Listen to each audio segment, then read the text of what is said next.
Hey guys, this is David and welcome back to the channel. In today's video I'm gonna quickly introduce you to 3D printing with my Creality Pilot 1 Resin 3D printer. This video is a little introduction to a full build video that is coming out in the next few days. First thing you need to do with every 3D printer is to level the build plate. It's really simple task that takes 5 minutes, and I'm not gonna bore you with all that stuff that it's in every single instruction manual, but I did record a quick video while I'm doing this, so here you go.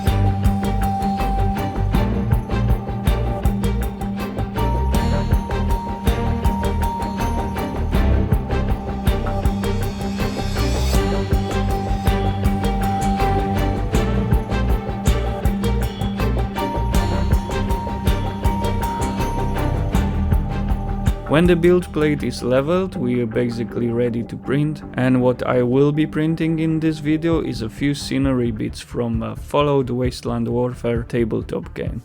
Why tabletop game, you ask? Well, I am a huge fan of Fallout franchise and I've been playing every single Fallout video game since the first came out in 1997. The idea of building Fallout themed diorama was in my head for a few years, but to be honest, I thought it will require just too much of a scratch building in order for every object to look like from the Fallout series, because you see, even if Fallout is set in the future, every design is heavily inspired by 1950s atomic era. So we have here this combination of past and the future to achieve this retro-futuristic look. Just look at this awesome looking Nuka-Cola vending machine, for example. So yeah, I gave up on this idea until I got my 3D printer and started to search on website for something to print. I found a few Fallout themed 3D blocks made by some guys first on the Cults website, and later the same day I found a company called Modifuse from UK that actually released a Fallout themed tabletop game where you can get not only figures and various characters and creatures from the Fallout series, but also as scenery items, and yeah, they also sell STL file bundles where a lot of these scenery objects you can print yourself at home. Chairs, tables, refrigerators, lovely Nuka-Cola vending machines, and lots of more exterior and interior items. Everything for the Fallout fans like myself in one place. You can even get and print yourself vehicles and whole buildings like this Red Rocket gas station, and I tell you, this thing will be huge when completed, but more about this gas station later. Okay, let's say you found something to print, you download the files, what next? You need to get a slicing software. One of the most popular is Chitubox, however at the time that I am recording this, it's still not compatible with Fallout 1. Creality has their own slicing software, Box, but it's not very stable. It's crashing a lot, at least on my PC, so what I basically do is I prepare my models in Chitubox and then I slice them in Box. First thing I always do is I hollow my model. With hollow interior you save time, a lot of resin and money, and it can improve your print quality. I always set the wall thickness to 1.2 to even 2 mm for bigger models. Of course, when we print something really small, there is no need to hollow. If we make our model hollow, we need to add escape holes. Almost every hollow 3D printed model needs at least one hole so that excess material can escape during 3D printing. I suggest making 2 holes in 2 different spots that will not be visible, but if that's impossible, make it in the place where it's gonna be easy to fix by filling and sanding. 2 holes in my opinion helps to rinse the model properly during washing process. Next thing to do is to position model correctly and make supports. Some 3D blocks you download comes pre-supported, but most of them do not, and you need to do it yourself. First, we must remember that everything on Resin 3D printers prints upside down like this. Thanks to these sliders on the side, we can actually see how our print will be building and layers to be added.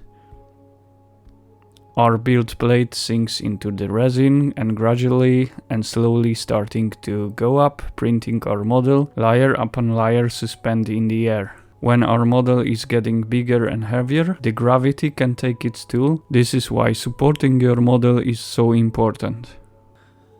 We also need to think about the angles here. Take that letter T for example. If we would like to print it like this, it's not gonna work very well.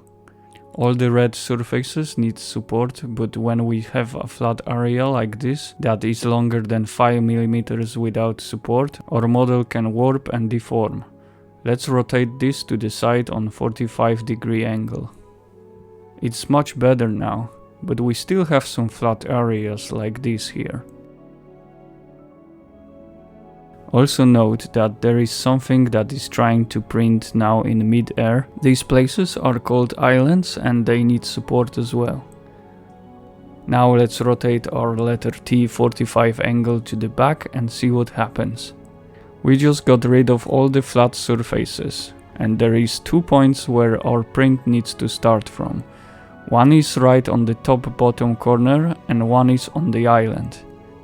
Of course, we are going to need more supports than that in order to keep the model in the place and stick to the build plate well. Now we can add supports manually or use the auto mode. Auto mode is quite smart, so you can use that option. You can also remove and add supports if needed. We can choose from light, medium and heavy supports. Most of the time I use medium supports unless I have something really small to print or something really large or heavy.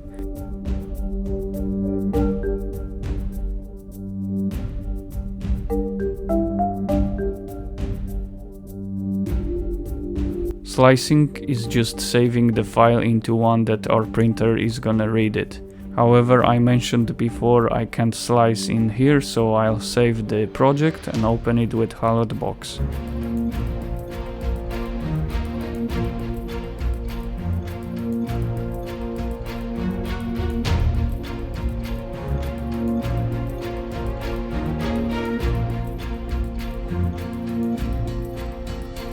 You can add as many objects as you can fit in this box here. The size of that depends on the size of your build plate on your printer. When you position everything as you want it, it's time to slice it. Copy the file to your pen drive, move it to your printer, choose the file and press start, and that's it. Okay, for some it can be overwhelming, but to be honest, when you play a little bit with when you download the files, play a little bit with the software, everything comes together, and it's really easy. It's really simple and it's not hard. It's not hard to use 3D printers at all. So yeah. Now we are downstairs where we keep our bicycles and a lot of other rubbish. I took my 3D printer down here because 3D printing can be a bit messy sometimes where you're not careful enough, and resin and IPA fumes are not very good for you, so I prefer to keep it outside from our living area, especially when I knew that I will be printing a lot. By the way, this Creality Halot 1 resin 3D printer was sent to me by Creality for a review, along with the washing and curing machine. It was my first 3D printer and I was a little bit afraid of it at first, but it's really easy to learn how to use one, and since I started my first few hour long print, this machine was actually printing my Fallout stuff for the next 3 weeks, almost 24/7. If you are interested in this 3D printer or the Fallout stuff, I left the links in the description below that video. So when print is ready, time to remove everything from the build plate.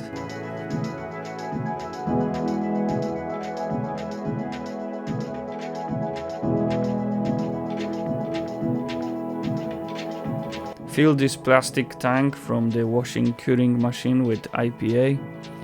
Place all the 3D prints in special basket and then put the same basket into IPA and run the washing program for a few minutes. When washing is done, remove everything from the IPA, let it dry a little bit. At the same time I install this mirrored plate. It will bounce off the UV lights for the better curing purposes.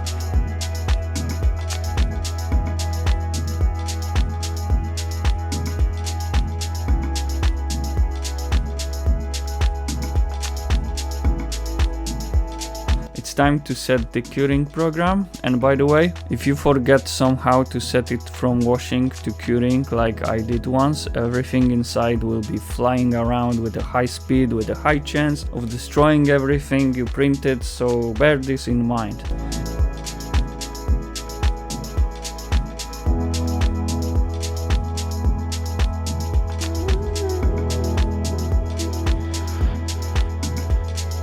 It's all done now, it printed nicely, looks beautiful. Time to take it upstairs.